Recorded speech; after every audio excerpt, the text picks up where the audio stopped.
കാരുണ്യം അല്ലേ? നിങ്ങൾ പാപം ചെയ്ത ആളാണോ? നിങ്ങൾ വലിയ തെറ്റ് ചെയ്ത ആളാണോ? സാരമില്ല കേട്ടോ, ഞാൻ നിങ്ങൾക്ക് പുറത്തു തരും. നിങ്ങൾ ജീവിതത്തിൽ വലിയ അപമാനമുള്ള ഒരാളാണോ? സാരമില്ല കേട്ടോ, ഞാൻ നിങ്ങളുടെ കൂടെയുണ്ട്. നിങ്ങൾ സ്നേഹിച്ച മുഴുവൻ മനുഷ്യരും നിങ്ങളെ കൈവെടിഞ്ഞിട്ടുണ്ടോ? നിങ്ങളെ പറ്റിച്ച് ഇട്ടേച്ചു പോയിട്ടുണ്ടോ? എന്നെക്കുറിച്ച് അങ്ങനെ വിചാരിക്കണ്ട കേട്ടോ. മാ റബ്ബുക്ക എന്താണ്? മാ വദ്ദഅക റബ്ബുക്ക വമാ വമാ ഖല. എന്നെക്കുറിച്ച് അങ്ങനെ ചിന്തിക്കണ്ട കേട്ടോ. മനുഷ്യന്മാർ നിങ്ങൾ ഇട്ടേച്ചു പോവും. നിങ്ങൾ എത്ര സ്നേഹിച്ചാലും തിരിഞ്ഞു കൊത്തും. നിങ്ങൾ ഏറ്റവും കൂടുതൽ സ്നേഹിച്ച മനുഷ്യർ നിങ്ങളെ വേദനിപ്പിക്കും. പക്ഷേ എന്നെക്കുറിച്ച് നിങ്ങൾ അങ്ങനെ വിചാരിക്കരുത് കേട്ടോ. മാ വദ്ദഅക റബ്ബുക വമാ ഖല. എന്നെക്കുറിച്ച് നിങ്ങൾക്ക് നിരാശയും വേണ്ട കേട്ടോ. നിങ്ങൾ തെറ്റ് ചെയ്ത ആളാണോ? സാരല്ല, ഞാൻ പുറത്തു തരും. നിങ്ങൾ വലിയ അപമാനമുള്ള ഒരാളാണോ? സാരല്ല, ഞാൻ നിങ്ങളുടെ കൂടെ ഉണ്ട്. ആരൊക്കെയോ നഷ്ടപ്പെട്ടതിൻ്റെ പേരിൽ വ്യഥിതനായ മനുഷ്യനാണോ? വിഷമിക്കണ്ട കേട്ടോ, ഞാൻ നിങ്ങളുടെ കൂടെ ഉണ്ട്. ഖുർആൻ ഇങ്ങനെ മറിച്ചു നോക്കിയാൽ ഓരോ പേജിൽ നിന്ന് നമുക്ക് കിട്ടുന്ന എന്താണ്? കാരുണ്യം. പടച്ചോൻ കാരുണ്യമുള്ളവനാണ് എന്ന് പറഞ്ഞാൽ എന്താ? പടച്ചോന് നമ്മളെ മനസ്സിലാകുമെന്നാണ് അല്ലേ? ഞാൻ എപ്പോഴും ആലോചിക്കുന്നൊരു കാര്യമുണ്ട്. എന്താണെന്നറിയോ?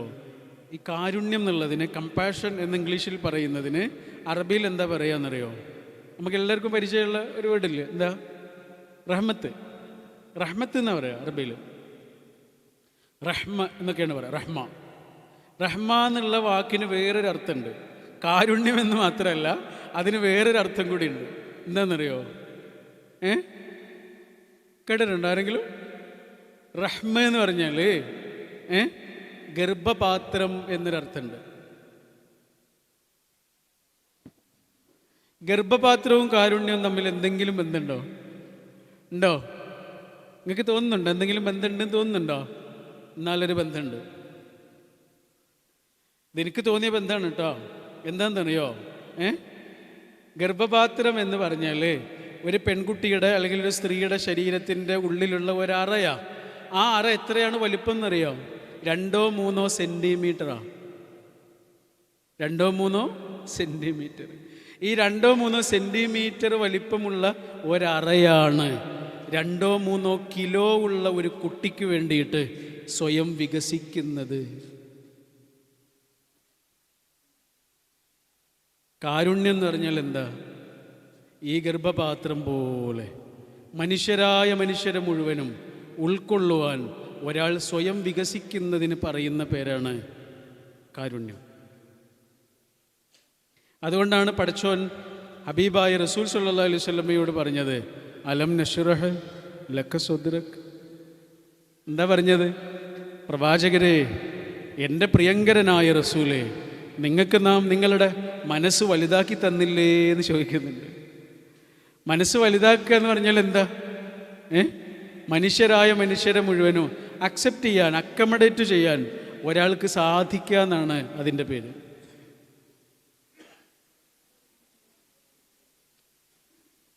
കാരണം എന്താണെന്നറിയോ? നമ്മൾ ഈ കാണുന്നതൊന്നുമല്ല മനുഷ്യന്മാർ.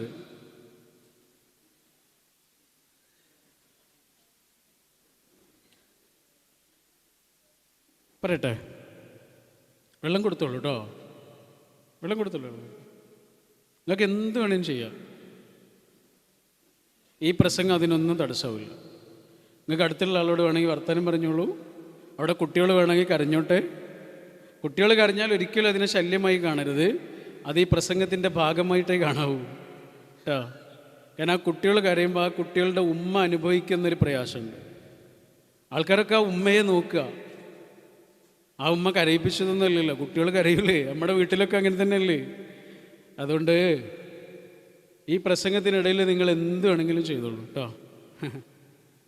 നിങ്ങൾക്കൊരു ഫോൺ വന്നാൽ അത് അറ്റൻഡ് ചെയ്തോളൂ. അത്യാവശ്യമുള്ള ഫോണാണെങ്കിൽ അറ്റൻഡ് ചെയ്തോളൂ.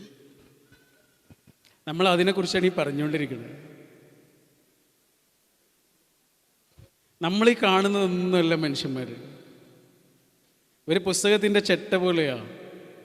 ആ ചെട്ട നോക്കിയിട്ട് പുസ്തകം എങ്ങനെയുണ്ടെന്ന് പറയാൻ പറ്റുമോ? ഇല്ലല്ലോ. ഇതൊന്നല്ല നമ്മൾ. മനുഷ്യന്മാരോട് നമ്മളോട് കുറേ കാര്യങ്ങൾ പറയാനുണ്ട് എന്നൊക്കെ പറഞ്ഞ് ഒരാൾ നമ്മളടുത്ത് വന്നിട്ട് കുറേ നേരം സംസാരിച്ചു എന്ന് വിചാരിച്ചോളൂ. അയാൾക്ക് പറയാനുള്ള കാര്യങ്ങളിൽ 10% പോലും അയാളെ കൊണ്ട് പറയാൻ കഴിയൂല എന്നാണ്. പറയാൻ കഴിയൂല. ബാക്കിയൊക്കെ അയാളുടെ കണ്ണിൽ നിന്ന് ഇങ്ങനെ വായിക്കണം. അയാൾ താഴോട്ട് നോക്കി നിന്ന നിമിഷങ്ങളിൽ നിന്ന് വായിക്കണം. അയാൾ കരഞ്ഞ നിമിഷങ്ങളിൽ നിന്ന് വായിക്കണം. അയാൾ വ്യസനത്തോടെ പുഞ്ചിരിച്ച നിമിഷങ്ങളിൽ നിന്ന് വായിക്കണം. അയാൾ ദേഷ്യപ്പെട്ട നിമിഷങ്ങളിൽ നിന്ന് വായിക്കണം. അതാ നമുക്ക് ഏറ്റവും ഇഷ്ടപ്പെട്ട ഒരാൾ, സാധാരണ നമ്മളോട് നല്ല നിലക്ക് സംസാരിക്കുന്ന ഒരാൾ ഒരു ദിവസം നമ്മളോട് വല്ലാതെ ദേഷ്യപ്പെടുന്നു എന്ന് വിചാരിച്ചോളൂ. ഭയങ്കര ദേഷ്യം.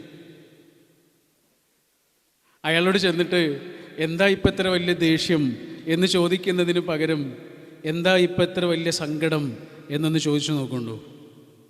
തോളിലിങ്ങനെ പിടിച്ചിട്ടെ വല്ലാതെ ദേഷ്യപ്പെട്ട് ഇങ്ങനെ ചുവന്ന് നിൽക്കുന്ന ഒരു മനുഷ്യനോട് തൊട്ടടുത്തേക്ക് ചെന്നിട്ട് ഇങ്ങനെ തോളിൽ പിടിച്ചിട്ട് എന്താ ഇപ്പം ഇത്ര വലിയ സങ്കടം എന്നൊന്ന് ചോദിച്ചു നോക്കുള്ളൂ. അതെന്താണെന്നൊന്നും ഉപരി പറയണമെന്നില്ല, പക്ഷേ കുറച്ചു നേരം നമ്മുടെ കണ്ണിലേക്ക് നോക്കിയിട്ട് ഇങ്ങനെ നിൽക്കും.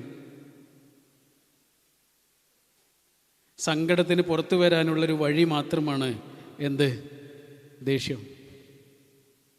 ഒരു കാരണമില്ലാതെ ദേഷ്യപ്പെടുന്ന മനുഷ്യന് ഒരു കാരണവും കിട്ടാത്ത ചില സങ്കടങ്ങളുണ്ടാവും. അലം നശ്റഹ് ലക സദ്റക്. എന്താ മനസ്സ് വലുതാകുക എന്ന് പറഞ്ഞാൽ മനസ്സ് വലുതാകുന്നൊന്നുമില്ല. ഈ മനസ്സെന്ന് പറഞ്ഞ സാധനം വലുതാകുന്നേ ഇല്ല. കാരണം മനസ്സെന്ന് പറഞ്ഞൊരു സാധനമേ ഇല്ല.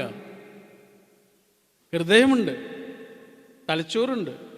മനസ്സെന്ന് പറഞ്ഞിട്ടൊരു അവയവമൊന്നുമില്ല. മനസ്സെന്ന് പറയുന്നത് ഒരു സിസ്റ്റം എന്നൊക്കെ പറയാം, അത്രയേ ഉള്ളൂ. നമ്മുടെ ഭാരതത്തിലെ പുരാതന ആയുർവേദ ഭിഷഗ്വരന്മാർ, ആയുർവേദത്തിൻ്റെ പിതാവുണ്ട്, അദ്ദേഹമൊക്കെ പറയുന്നത് ഹൃദയത്തിൻ്റെ ഉള്ളിലാണ്, അതിലുള്ള ഒരു സിസ്റ്റമാണ് മനസ്സെന്നൊക്കെ പറയണം. ഇപ്പോഴും ആളുകൾ അതിനെക്കുറിച്ച് ചർച്ച ചെയ്തുകൊണ്ടിരിക്കുകയാണ്. എവിടെ മനസ്സ്? മനസ്സില്ല. പിന്നെന്താ മനസ്സ് വലുതാകുക എന്ന് പറഞ്ഞാൽ എന്താ? നമ്മുടെ ബുദ്ധി വലുതാവുക എന്നാണ്. ആലോചിച്ച് നോക്കൊണ്ടു.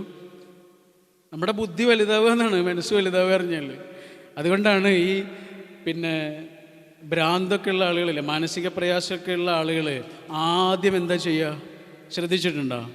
അവരെല്ലാവരും ഒഴിവാക്കുക ചെയ്യുക. അവർക്ക് ആരും വേണ്ട, എല്ലാവരും ഒഴിവാക്കിയിട്ട് അവർ റൂമിനകത്തിരിക്കുന്നതൊക്കെ കണ്ടിട്ടില്ലേ? അവർക്ക് ഏറ്റവും ഇഷ്ടപ്പെട്ട ആളുകൾ പോലും അവർക്ക് വേണ്ട. ബുദ്ധി കുറയുന്നതിൻ്റെ ലക്ഷണമാണ് എന്ത്? ആളുകളെ ഒഴിവാക്കൽ. ഒരാളുടെ ബുദ്ധി വലുതാകുന്നതിൻ്റെ ലക്ഷണമാണ് മനുഷ്യരെ അക്കമഡേറ്റ് ചെയ്യൽ, സ്വീകരിക്കൽ. ഞാൻ എൻ്റെ ഒരു സുഹൃത്തിൻ്റെ കൂടെ ഒരിക്കൽ ഉംറയ്ക്ക് പോയി. അപ്പോൾ കഅബയിൽ, മക്കയിൽ കഅബയിൽ വളരെ പ്രധാനപ്പെട്ടൊരു സ്ഥലമുണ്ട്. നമ്മളവിടെ ഇങ്ങനെ കൈ വെച്ചിട്ട്, കൈ അവിടെ ഇങ്ങനെ വെച്ച് നമ്മുടെ നെഞ്ച് അതിനോടിങ്ങനെ തട്ടിച്ച് പ്രാർത്ഥിച്ചാൽ ആ പ്രാർത്ഥന സ്വീകരിക്കപ്പെടും. അങ്ങനെ ഒരു സ്ഥലമുണ്ട് ഇല്ലേ? ഈ കഅബയുടെ വാതിലിനും ഹജറുൽ അസ്വദിനും ഇടയിലുള്ളൊരു ചെറിയ സ്ഥലമില്ലേ, ആ സ്ഥലം. തിരുനബി സ്വല്ലല്ലാഹു അലൈഹി വസല്ലം അങ്ങനെ ചെയ്തിരുന്നു. അവിടെ അങ്ങനെ പ്രാർത്ഥിച്ചാൽ സ്വീകരിക്കപ്പെടുന്നു. അപ്പോൾ ഞങ്ങൾക്ക് അതിനുള്ള ചാൻസ് കിട്ടി. ഞാൻ പ്രാർത്ഥിച്ചു, എൻ്റെ സുഹൃത്തും പ്രാർത്ഥിച്ചു. സുഹൃത്ത് പ്രാർത്ഥിച്ച് കഴിഞ്ഞ് ഞങ്ങൾ തിരിച്ചു വരുമ്പോൾ ഞാൻ അവനോട് ചോദിച്ചു, നീ എന്താ പ്രാർത്ഥിച്ചത്?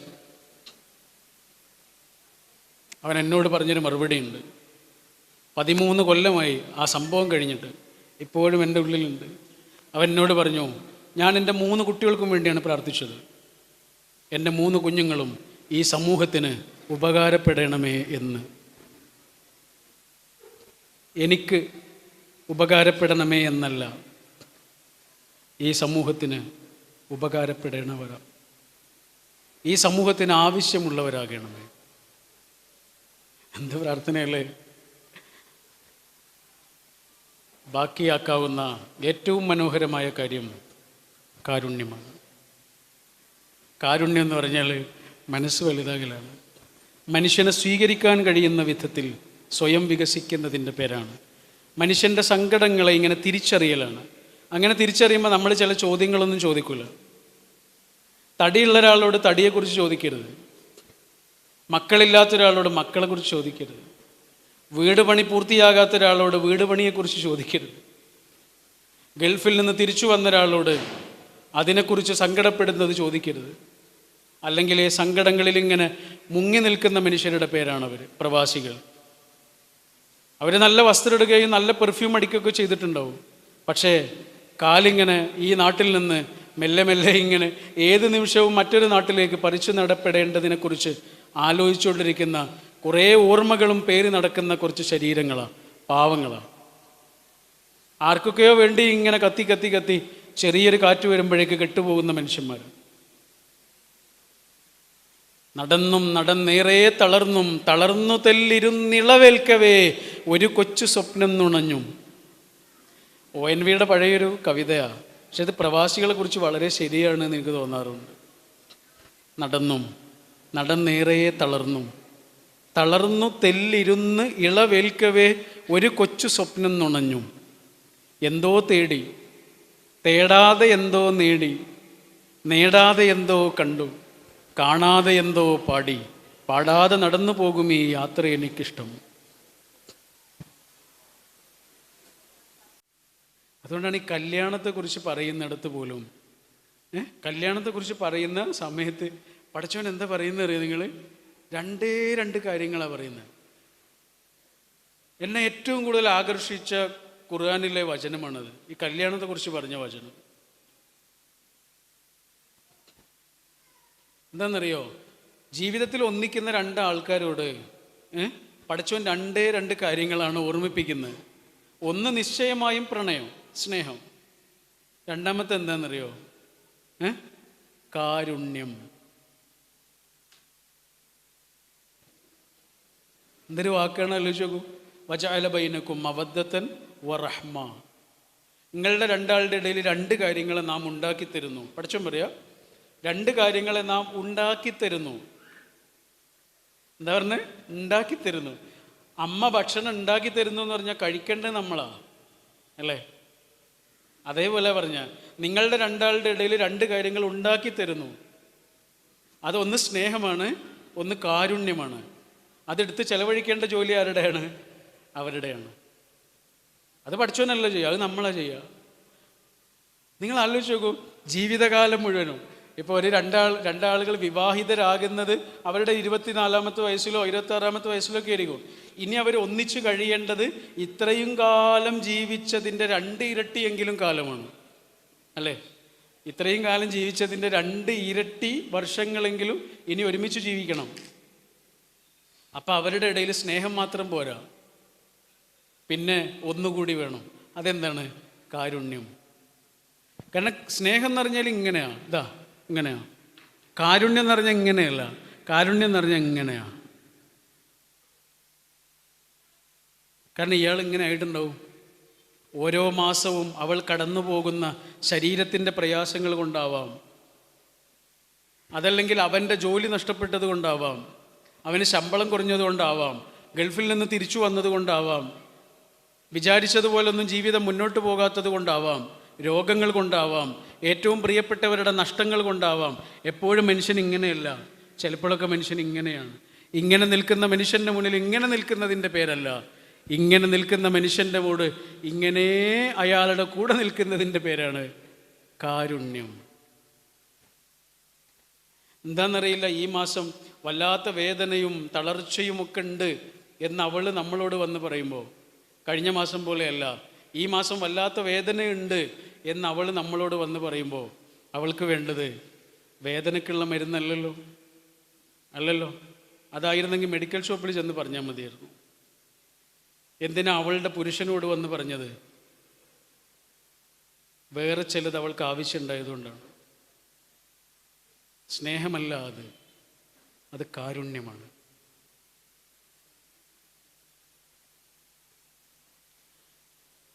എൻ്റെ ഒരു സുഹൃത്തുണ്ട്, അവള് വീട് കോഴിക്കോടാണ്.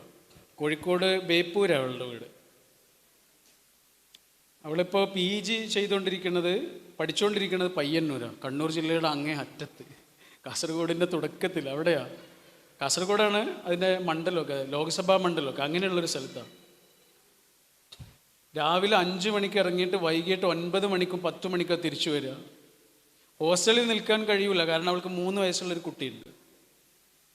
അപ്പോൾ ഈ മോളുണ്ടായതുകൊണ്ട് ഇവള് എല്ലാ ദിവസവും വീട്ടിലേക്ക് വരും. ഒരു ദിവസം ഏകദേശം സമയമൊക്കെ ട്രെയിനിലാണ് അല്ലെങ്കിൽ ബസ്സിലാണ്.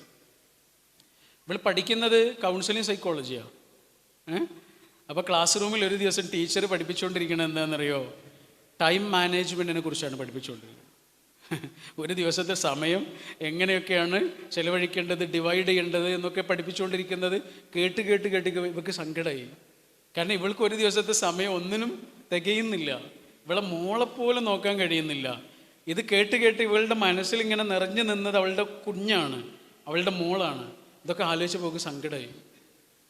അങ്ങനെ സങ്കടപ്പെട്ട് കൈ ഇങ്ങനെ വെച്ച് അവളിങ്ങനെ സങ്കടപ്പെട്ട് ചെറിയ കണ്ണ് ചെറുതായി ഇങ്ങനെ നനഞ്ഞ് അവളിങ്ങനെ നിൽക്കുക. അവളെന്നോട് പറഞ്ഞാണ്, മുന്ന എന്നാണ് അവളുടെ പേര്. അവൾ പറയാം, ഞാനിങ്ങനെ കൈ വെച്ചിട്ട് ഇങ്ങനെ സങ്കടപ്പെട്ട് നിൽക്കുമ്പോൾ ആരും കാണരുതേ എന്ന് വിചാരിച്ച്, തൊട്ടടുത്തിരിക്കുന്ന കുട്ടി പോലും അറിയരുത് എന്ന് വിചാരിച്ചു. പക്ഷെ ആ സമയത്ത് ഒരാളിങ്ങനെ വന്ന് അവളെ ഇങ്ങനെ ചുറ്റിപ്പിടിച്ച് ശരീരത്തിലേക്ക് ഇങ്ങനെ ചേർത്ത് വെച്ചിട്ട് അവളെ മെല്ലെ ഇങ്ങനെ തടവി കൊടുത്തു. അതാരാണെന്നറിയാൻ വേണ്ടി അവളിങ്ങനെ നോക്കിയപ്പോഴേ അതാരായിരുന്നു എന്നറിയാം?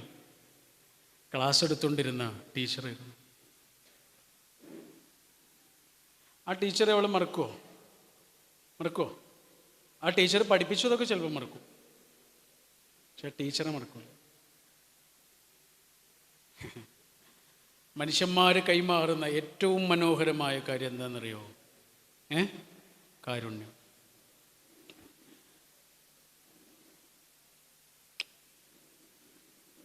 കുറേ മനുഷ്യന്മാർ നമുക്ക് തന്നത് കുറച്ച് മനുഷ്യന്മാർക്ക് നമ്മൾ കൊടുക്കലാണത്, അല്ലേ?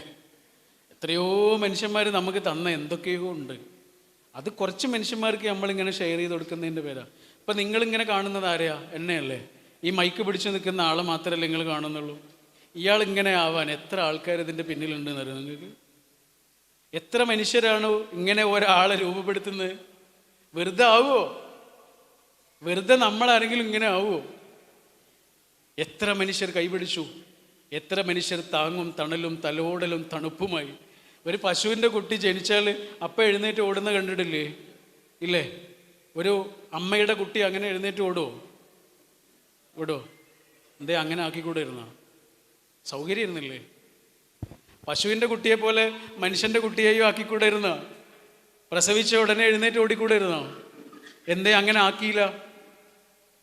പഠിച്ചോന് കഴിയില്ല, അങ്ങനെ വേണമെങ്കിൽ ആക്കിക്കൂടെ ഇരുന്നോ? എന്തേ അങ്ങനെ ആക്കിയില്ല? തൊട്ടടുത്തുള്ള മനുഷ്യൻ്റെ വില എന്താണ് എന്ന് ഈ മനുഷ്യൻ ഓരോ നിമിഷവും അറിയണം.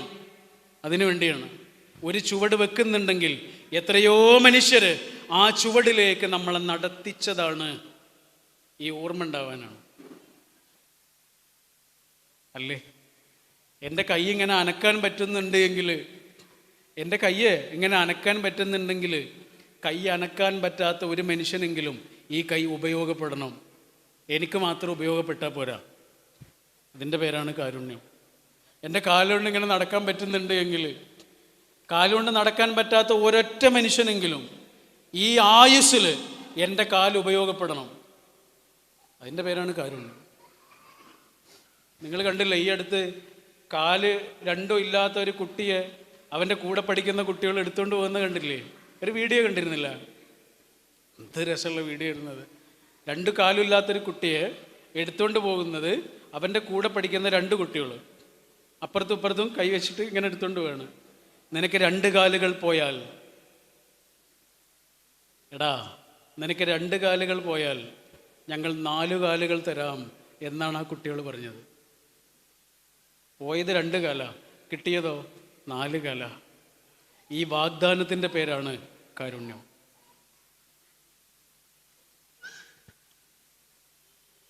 വലിയ വലിയ മനുഷ്യന്മാർ മുഴുവനും ആലോചിച്ചത് ചെറിയ ചെറിയ മനുഷ്യന്മാരെ കുറിച്ചാണ്. അത് നിങ്ങൾ ശ്രദ്ധിച്ചിട്ടുണ്ടോ? എങ്ങനെ അവർ വലിയ മനുഷ്യന്മാരായത്? അവർ ചെറിയ മനുഷ്യന്മാരെ കുറിച്ച് ആലോചിച്ചത് കൊണ്ടാണ്, അല്ലേ? ആരെ നിങ്ങൾ എടുത്തു നോക്കിക്കോളൂ. വലിയൊരു വക്കീലുണ്ടായിരുന്നു, നല്ല ശമ്പളം വാങ്ങുന്ന വക്കീലായിരുന്നു, ദക്ഷിണാഫ്രിക്കയിലായിരുന്നു. വലിയൊരു ഓഫീസൊക്കെ ഉണ്ടായിരുന്നു അദ്ദേഹത്തിന്. അദ്ദേഹമാണ് ഒരു നിമിഷം ആലോചിക്കുന്നത്, എൻ്റെ നാട്ടുകാരാകെ പ്രയാസത്തിലാണ്, അവർ മർദ്ദിക്കപ്പെടുകയാണ്, ആക്രമിക്കപ്പെടുകയാണ്, നാടുകടത്തപ്പെടുകയാണ്. അവർക്കൊരു നേതാവില്ലാത്തതാണ് അവരുടെ പ്രശ്നം. അവർക്ക് നേതൃത്വം കൊടുക്കാൻ കുറച്ച് ആളുകൾ വേണം എന്ന ചിന്തയിൽ നിന്ന് ദക്ഷിണാഫ്രിക്കയിലെ ഓഫീസൊക്കെ കുറച്ച് ആളുകളെ ഏൽപ്പിച്ച് അദ്ദേഹം സ്വന്തം നാട്ടിലേക്ക് തിരിച്ചുപോയി.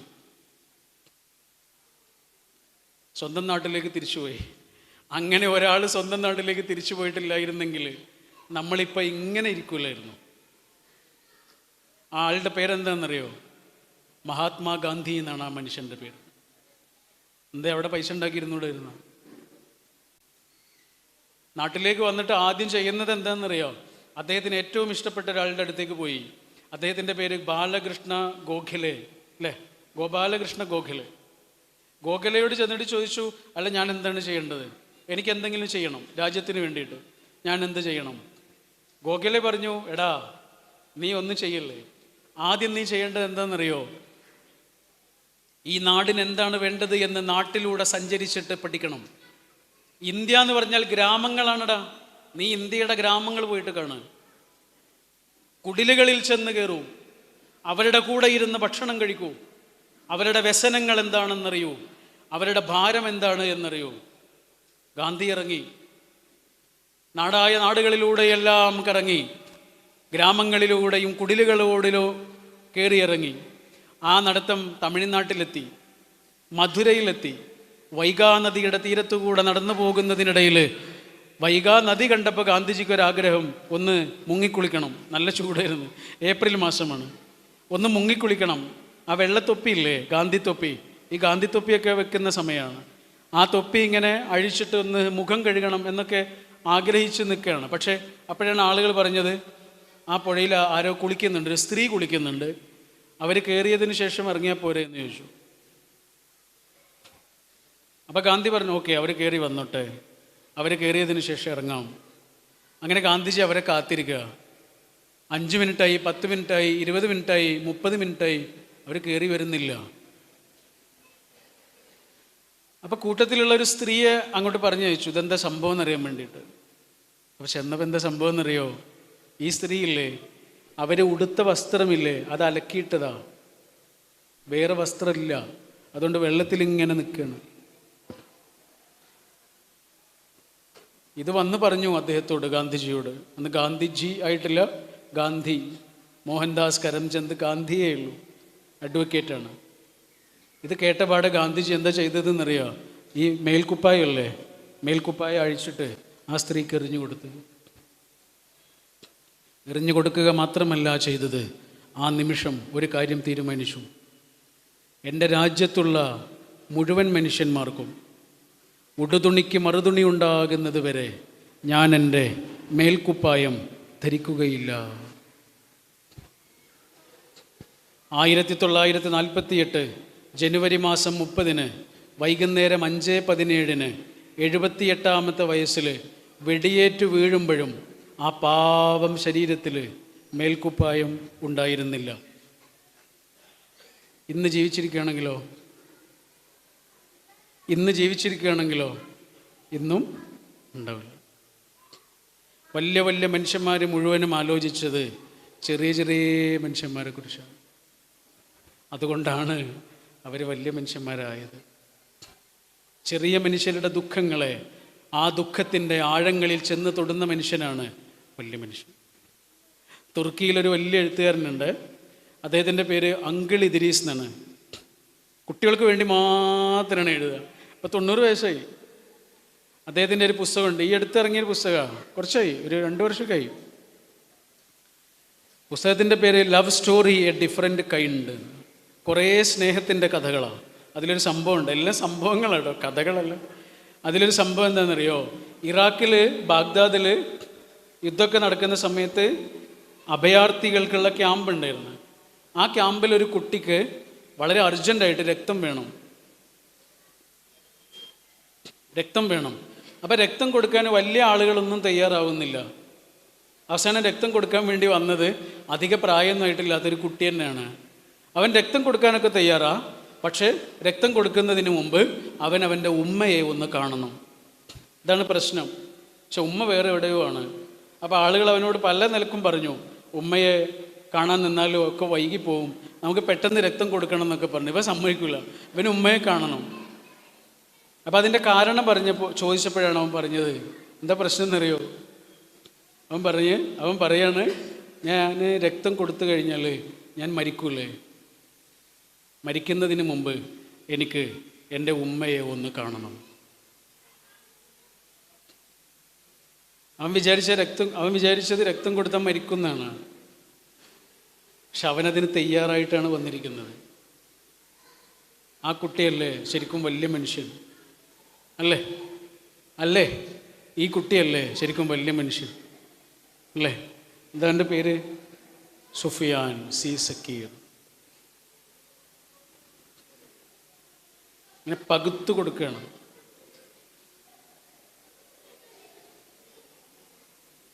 അവൻ ഈ ലോകത്തേക്ക് വന്നത് മുതലേ അല്ലേ, പടച്ചവൻ്റെ മുന്നിൽ ഇങ്ങനെ ചെന്ന് നിൽക്കാൻ അവൻ ആത്മധൈര്യത്തിൻ്റെ ഒരു ചരിത്രമുണ്ട്.